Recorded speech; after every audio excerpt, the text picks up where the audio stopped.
Donc salut, c'est Noux, on se retrouve pour ce deuxième épisode des théories What the fuck. Eh bien, aujourd'hui, nous allons pencher sur une théorie intéressante. Vous avez sûrement déjà entendu parler de Mew, ancêtre de tous les Pokémon, contenant leur code génétique. Et sûrement encore plus de son clone Mewtwo, le Pokémon le plus puissant et dangereux, le plus sombre et menaçant, créé par des humains. Eh bien, vous l'ignorez peut-être, mais il semblerait qu'il y ait eu un autre clone de Mew. Un clone qui a échoué. Il s'agit de Métamorphe. Ouais, je sais, ça casse tout. À mon avis, votre tête ressemble à peu près à ça. Bon, allez, c'est parti, générique.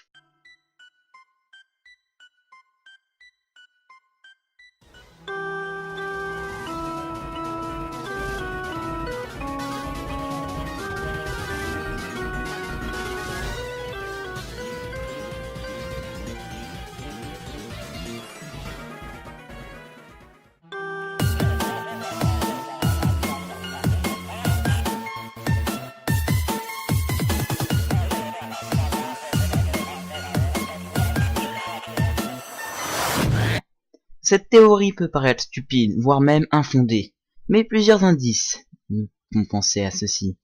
C'est parti, commençons à éplucher ce qu'on sait. Tout d'abord, Mew et Métamorphe ont la même couleur. Bon, certes, ça peut être un hasard. Cependant, il y a peu de Pokémon qui ont une couleur rose de cette façon alors qu'il n'est pas de type fée. Autre fait intéressant, en Shiny ils ont la même couleur, mais ce n'est loin d'être tout. En effet, on sait que leur taille et leur poids sont très similaires. 40 cm pour Mew et 30 cm pour Métamorphe. Ils font exactement le même poids, c'est-à-dire 4 kg. Troublant, non? Mais il y a plus encore, l'attaque Morphing. Les deux seuls Pokémon capables de l'apprendre dès le départ, il s'agit de Mew et Métamorphe. Pour Mew, c'est logique, il possède l'ADN de tous les Pokémon, étant donné que c'est lui le père de tous les Pokémon. Mais Métamorphe, lui, quelle serait la logique? Serait-il possible que la Team Rocket, avant de créer Mewtwo, ait créé un clone qui est raté, échoué, qui aurait donné Métamorphe? Possible. Il y a également un autre fait troublant, leur lieu d'apparition. Et oui, dans les premières versions, c'est-à-dire bleu, rouge et jaune, mais principalement dans la cartouche jaune, celle qui s'inspire le plus de dessins animés, on trouve uniquement au manoir Pokémon et à la grotte inconnue. Et ces deux endroits concernent Mewtwo. C'est les deux endroits où on trouve Métamorphe. Ils sont donc liés par les mêmes endroits. Et c'est très étonnant. On peut commencer à se demander. Mais j'ai ma propre hypothèse sur le sujet.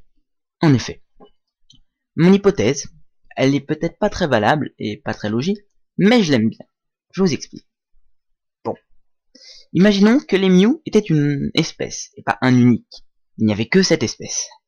La plupart d'entre eux, au fil des années et des mutations, ont fini par dégénérer en métamorphes. Les métamorphes sont dispersés sur la Terre, et ont donc peuplé différents lieux. Imaginons, prenons un métamorphe qui, lui, se rendra dans la forêt. Il décidera de s'y établir et vivra dans la forêt. Il va donc évoluer de manière à pouvoir s'adapter au milieu. Il va donc évoluer par exemple en Mystherbe. S'il va plutôt vivre dans l'océan, l'autre métamorphe qui vivra dans l'océan, lui, deviendra plutôt un poisson-sirène, par exemple. Voilà mon avis. À mon avis, les métamorphes sont des Mew qui ont évolué, qui ont dégénéré plutôt en métamorphes, et ces métamorphes se sont adaptés à leur milieu, en se transformant en tous les Pokémon du monde. Mais il y a plusieurs problèmes dans cette théorie. Numéro 1, les métamorphes. Les métamorphes en eux-mêmes sont ceux qui n'ont pas été capables de s'adapter. Ceux qui n'ont pas réussi à trouver un habitat stable. Ou qui ne pouvaient tout simplement pas se transformer. Et Mew, me diriez-vous, le dernier Mew. Il semblerait que un de l'espèce ait refusé de cette renaissance et serait resté intact et aurait gardé ses pouvoirs d'antan. Cette théorie pourrait combler pas mal de trous qu'il y a dans l'histoire. Après, à vous de me dire ce que vous en pensez. N'hésitez pas à me dire ce que vous en pensez dans les commentaires, ou à créer vos propres théories. N'hésitez pas à laisser un pouce vert et à vous abonner à la chaîne. Sur ce, je vous dis au revoir, et à la prochaine.